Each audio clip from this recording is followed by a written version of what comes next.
Halo, welcome back to my channel with me Abe Saputra. Hari ini masih dalam masa self-isolation di rumah. Mari kita ngobrolin sebuah brand new series dari Netflix yang judulnya The Letter for the King.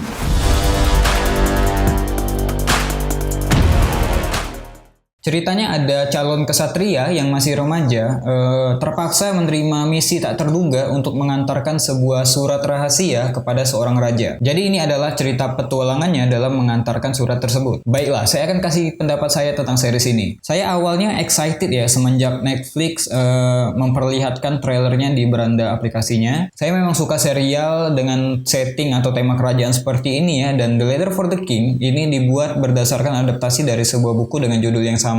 Ini series pasti keren nih, karena source materialnya itu dari buku. Di episode 1 saya mulai suka ya dengan serial ini, dengan setup desainnya yang kelihatan wah, dengan kastil-kastil kerajaan yang megah, dan suasana kolosalnya yang juga terasa di awal-awal episode dengan memperlihatkan adegan peperangan besar-besaran, dan narasi awal tentang sebuah ramalan kuno tentang hero yang akan muncul untuk mengalahkan kegelapan pada akhirnya. Ya awalnya saya excited, sampai pada akhirnya ketika saya melanjutkan episode demi episode, rasa excited saya itu hilang karena ternyata series ini punya beberapa kekurangan. Masalahnya datang dari ceritanya sendiri dan karakter developmentnya yang miskin banget. Storyline-nya kusut, kemudian predictable, dan ini tipe series yang nggak bakal saya tonton ulang. Karakternya juga nggak kuat ya, dalam artian karakter-karakter yang ada di serial ini itu flat banget, datar semuanya. Entah siapa yang mau disalahkan, apakah skripnya atau aktornya, tapi saya bilang skripnya membosankan sih, dialog-dialognya basi, walaupun ada humor di sana, tapi tetap terasa basi gitu kedengarannya. Sebenarnya skrip yang jelek itu nggak masalah amat ya kalau misalkan performa aktornya itu bagus. Kayak Ezra Miller di film Justice League. Kita tahu kan filmnya gagal, tapi performa Ezra Miller di situ nggak terlupakan. Atau kayak Rami Malek di Bohemian Rhapsody. Skripnya jelek, tapi performa Rami waktu jadi Freddie Mercury yang energik sebagai lead performance itu yang menghibur penonton gitu. Nah kita balik lagi ke Letter for the King. Kalau ditanya performa aktor mana yang jadi favorit, saya juga nggak bisa jawab. Bener-bener nggak ada yang bisa di-highlight. Biasanya kan kita punya aktor favorit ya di serial ataupun di film tertentu berdasarkan role ataupun performanya. Tapi kalau di serial ini nggak ada.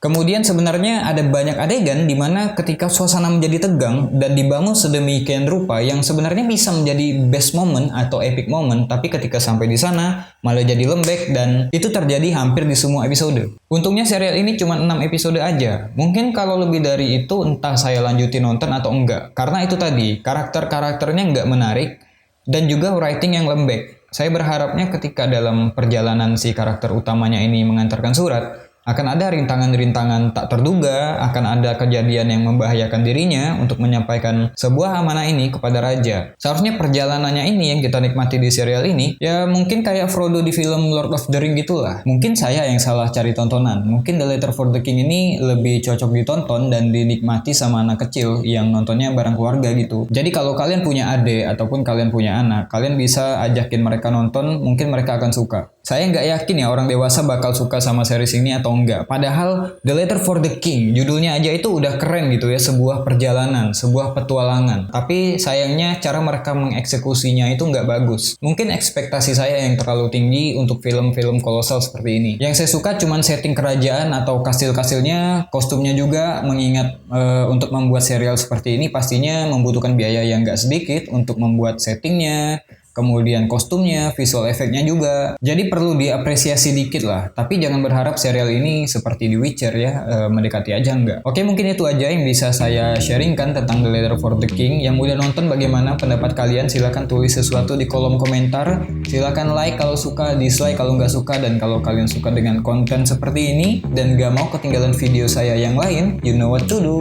DM saya di IG kalau misalkan ada serial yang bagus buat saya tonton ataupun buat kita review di channel ini. Terima kasih yang sudah dengerin coletean saya dari awal sampai akhir. Till the next video, saya Abe Saputra, to be continued.